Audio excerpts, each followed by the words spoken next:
ప్రతిరోజు కూడా కులాల మధ్య, వర్గాల మధ్య, నాయకుల మధ్య, ఫ్యాన్స్ మధ్య వైషమ్యాలు సృష్టించాలనేటువంటి కుట్రలు కుతంత్రాలే ఈవేళ పేటెంట్ హక్కుగా ఈ గొడ్డల పార్టీ పనిచేస్తున్నటువంటి పరిస్థితి మనందరం కూడా చూస్తూ ఉన్నటువంటి స్థితి. ఎక్కడ చూసినా మరి ఈ యొక్క అచ్చుల అబద్ధాలని నమ్ముకుని ఈవేళ జగన్మోహన్ రెడ్డి మరి ఏదైతే ఈవేళ మాట్లాడుతూ ఉన్నాడో దీన్ని ఎప్పటికప్పుడు మనందరం కూడా తిప్పికొట్టవలసినటువంటి అవసరం కూడా ఉంది అనే విషయాన్ని కూడా ఈ సందర్భంగా తెలియజేస్తూ ఉన్నా. ఎందుకంటే మనం కూడా ఈవేళ గోదావరి డెల్టాలో ఉన్నాం. ఆ రోజు కాటన్ మహాశయుడు ధవళేశ్వరం బ్యారేజీ కడితే ఈరోజు మనం 2 పూటలు అన్నం తింటూ ఉన్నాం ఈవేళ గోదావరి డెల్టాలో.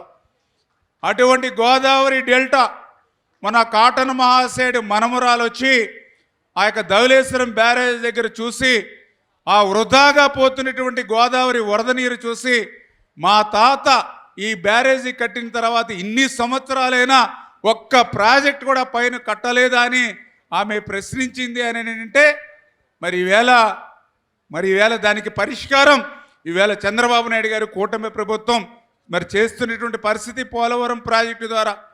అటువంటి ధవళేశ్వరం బ్యారేజీకి సంబంధించినటువంటి గేట్లు ప్రమాదంగా ఉన్నాయని 5 సంవత్సరాల జగన్మోహన్ రెడ్డి చెవిలో అధికారులు చెప్తే పెడ చెవిని పెట్టినటువంటి పరిస్థితి. నిజంగా ధవళేశ్వరం గేట్లు కనుక పోతే మళ్ళీ ఉభయ గోదావరి ఉమ్మడి జిల్లాలు 2 కూడా మళ్ళీ ఒక చుక్క నీరు లేక ఒక్క పంట కూడా పండేటువంటి పరిస్థితి ఉండదు.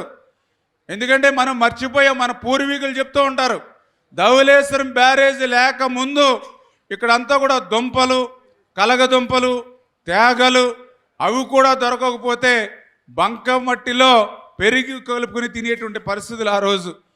అటువంటి స్థితి మళ్ళీ ఆ ధవళేశ్వరం బ్యారేజీ గేట్లు పోతాయి. 5 సంవత్సరాలు మళ్ళీ ₹1 పెట్టలా జగన్మోహన్ రెడ్డి. కానీ మనం అధికారంలోకి వచ్చాక మొన్ననే 150 కోట్ల రూపాయలు కేటాయించి టెండర్లు పిలిచి ఇప్పుడు ధవళేశ్వరం బ్యారేజ్కి సంబంధించినటువంటి గేట్లన్నింటినీ కూడా మళ్ళీ కొత్తవి ఏర్పాటు చేసి ఈ డెల్టాను కాపాడుకోవాలనేటువంటి ప్రయత్నం. ఈరోజు కూడా ఈ డెల్టాకు సంబంధించి కాలువలు కానీ డ్రైన్స్ కానీ 5 సంవత్సరాల వైసీపీ పాలనలో ఎక్కడ కూడా ఒక తట్ట మట్టి డీసిల్డ్ చేయాల, ఎక్కడ కూడా ఏ లాకుకి ఏ షట్టర్ కానీ ఒక డోర్ కానీ ఎక్కడ కూడా రిపేర్ల మాట నుంచి కనీసం గ్రీజ్ పెట్టి కూడా మెయింటైన్ చేయనటువంటి పరిస్థితి. అందుకే మళ్ళీ ఈరోజు మొత్తం గోదావరి డెల్టా అంటే ఇటు ఏదైతే ఈస్ట్ గోదావరి, వెస్ట్ గోదావరి, కోనసీమ, కాకినాడ, ఏలూరు అంటే పాత ఉమ్మడి గోదావరి జిల్లాలకు సంబంధించి మళ్ళీ ఈ యొక్క గోదావరి సిస్టమ్ని ప్రక్షాళన చేయాలని మన గౌరవ ముఖ్యమంత్రి చంద్రబాబు నాయుడు గారు కూడా 14 కోట్ల రూపాయలు కేటాయించి లాయిడార్ సర్వే ఈ 2 ఉమ్మడి జిల్లాలో చేశాం. తొందరలోనే డిపిఆర్ తయారు చేసుకుని ఒక 2,000 కోట్లైనా 2,500 కోట్లైనా 3,000 కోట్లైనా మొత్తం ఉభయ గోదావరి జిల్లాల డెల్టాను ప్రక్షాళన చేసేటువంటి విధంగా ఈ కూటమి ప్రభుత్వం కట్టుబడి ఉంది. ఈ యొక్క ఉభయ గోదావరి జిల్లాల రైతు అభివృద్ధికి అనేటువంటి విషయాన్ని కూడా ఈ సందర్భంగా తెలియజేసుకుంటూ అంటే ఈ రకంగా 5 సంవత్సరాలు వైఎస్ఆర్సీపీ కూటమి ఏదైతే ప్రభుత్వానికి డిఫరెన్స్ 5 సంవత్సరాల వైసీపీ ప్రభుత్వానికి ఈ 2 ఏళ్లలో ఉన్నటువంటి కూటమి ప్రభుత్వానికి ఉన్నటువంటి తేడాను మనందరం కూడా గమనించవలసినటువంటి పరిస్థితి ఉంది. అంచేత ఈ రకంగా ప్రజల అభివృద్ధి సంక్షేమానికి నిత్యం పనిచేసేటువంటి కూటమి ప్రభుత్వాన్ని ఆశీర్వదించాలని. ఎందుకంటే మనం చూస్తాం 2014లో రాష్ట్ర విభజన జరుగుతున్నటువంటి స్థితిలో మనందరం కూడా సమైక్యాంధ్ర పెద్ద ఎత్తున ఉద్యమం చేశాం. రేపు రాష్ట్ర విభజన జరిగితే ఉద్యోగస్తులకి జీతాలు రావు, పెన్షన్లు రావు అని మనందరం కూడా పోరాడాం. కానీ రాష్ట్ర విభజన జరిగింది. కానీ 5 సంవత్సరాలు ఆ ఇబ్బందులు కష్టాలు లేకుండా ఆ రోజు పరిపాలన జరిగింది 14-19.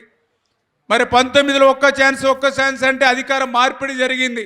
ఈరోజు చూస్తే రాష్ట్ర విభజన వల్ల కంటే 19-24 పాలన వల్లే ఈ రాష్ట్రానికి ఎక్కువ నష్టం జరిగినటువంటి పరిస్థితి, దుస్థితి మనందరం కూడా చూస్తున్నటువంటి స్థితి.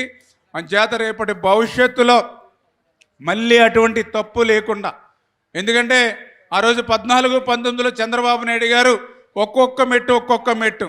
ఎందుకంటే మనందరం కూడా చిన్నప్పుడు వైకుంఠపాలి ఆట చూసేవాళ్ళం. వైకుంఠపాలి చార్ట్ ఉంటుంది. ఆ వైకుంఠపాలి చార్ట్లో మనందరం కూడా మరి ఏదైతే 4 పిక్కలు పెట్టుకుని మరి 2, 3, 4 అని గవ్వలేసి ఆ ఒక్కొక్క మెట్టు ఎక్కించేవాళ్ళం. చిన్న చిన్న పాములు, చిన్న చిన్న నిచ్చెనలు ఉంటాయి. ఆ రకంగా 2014, 2019లో చంద్రబాబు నాయుడు గారు మిమ్మల్ని ఒక్కొక్క మెట్టు ఒక్కొక్క గడి ఎక్కిస్తూ 2019 వచ్చే సమయానికి మరి యొక్క వైకుంఠపల్లిలో పంట చేరడానికి అంటే పైన టాప్కి చేరడానికి కింద ఒక లైన్ ఉంటుంది. ఆ లైన్లో ఒక పెద్ద పాము ఉంటుంది. ఆ రెండో లైన్లో ఉన్నటువంటి పెద్ద పాము తలకాయ నుంచి మెలికిలి తిరిగి దాని తోక ఎక్కడ ఉంటుంది అంటే ఆ వైకుంఠపల్లి చార్ట్ మనం ఎక్కడైతే స్టార్ట్ చేస్తామో దాని తోక అక్కడ ఉంటుంది. ఆ యొక్క పంటకు చేరడానికి ముందు రెండో లైన్లో ఆ యొక్క పెద్ద పాము తలకాయకి 2 గళ్ళు యువతలు ఉందనుకోండి, అప్పుడు మనం కూడా చూసేవాళ్ళం గవ్వలు వేసుకునేటప్పుడు 2 పడకూడదని మనసులో అనుకుంటే వేసేవాళ్ళం. ఎందుకంటే మన టైం పోగొక 2 పడితే మళ్ళీ ఆ పెద్ద పాము కలిసి ఎక్కడో కిందకి స్టార్ట్ అయిన కాడికి వచ్చేస్తాం. సరిగ్గా 2019లో అదే జరిగింది. 14-19లో చంద్రబాబు నాయుడు గారు అట్లా ఒక్కొక్క మెట్టు ఒక్కొక్క గడి అక్కడ వరకు పై చేయి వరకు తీసుకెళ్తే సరిగ్గా 2019లో ఆ జగన్మోహన్ రెడ్డి అనేటువంటి పాము కరిసింది. మళ్ళీ ఎక్కడికి వచ్చేస్తాం, ఎక్కడైతే స్టార్ట్ అయ్యామో మళ్ళీ అక్కడికి వచ్చాం మొన్న 2024కి.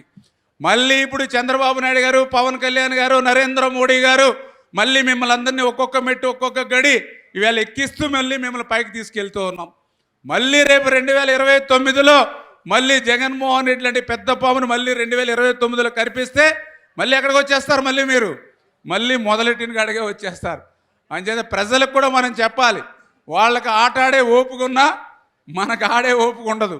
ఎందుకంటే మనం కట్టడం, వాడు పడగొట్టడం, మనం కాపాడడం, వాడి కడ తీర్చడం.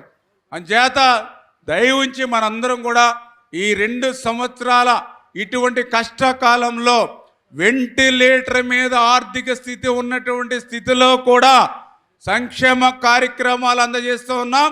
మరొక పక్క గత 5 సంవత్సరాల పాలనలో వదిలేసినటువంటి అభివృద్ధిని కూడా ఈ యొక్క 2 సంవత్సరాల్లో చేసి చూపిస్తున్నటువంటి విషయాన్ని ఎప్పటికప్పుడు ప్రజలకు తెలియజెప్పాలనే ఈరోజు ఈ యొక్క మరి జిల్లా వైడ్గా ఎన్డీఏ కూటమి మీటింగ్లు పెట్టుకుంటున్నామనే విషయాన్ని తెలియజేసుకుంటూ మరి ఈ సందర్భంగా మనం కూడా నరేంద్ర మోడీ గారికి, ఎందుకంటే ఆయన 12 సంవత్సరాలు ఒక ప్రధానమంత్రిగా అటు జవహర్ లాల్ నెహ్రూ కానీ అదేవిధంగా ఇందిరాగాంధీ లాంటి వారిని సైతం అధిగమించి ఈవేళ 12 సంవత్సరాలు పైబడి ఒక ప్రధానిగా బాధ్యతలు పూర్తి చేసుకున్నారని అంటే ఈవేళ భారతదేశాన్ని ఒక అత్యంత శక్తివంతమైనటువంటి దేశంగా నరేంద్ర మోడీ గారు తీర్చిదిద్దినటువంటి విధానం వల్లే ఈరోజు ఇవాళ ఈ దేశం వంక ప్రపంచ దేశాలు తలదిప్పి చూస్తున్నటువంటి పరిస్థితి.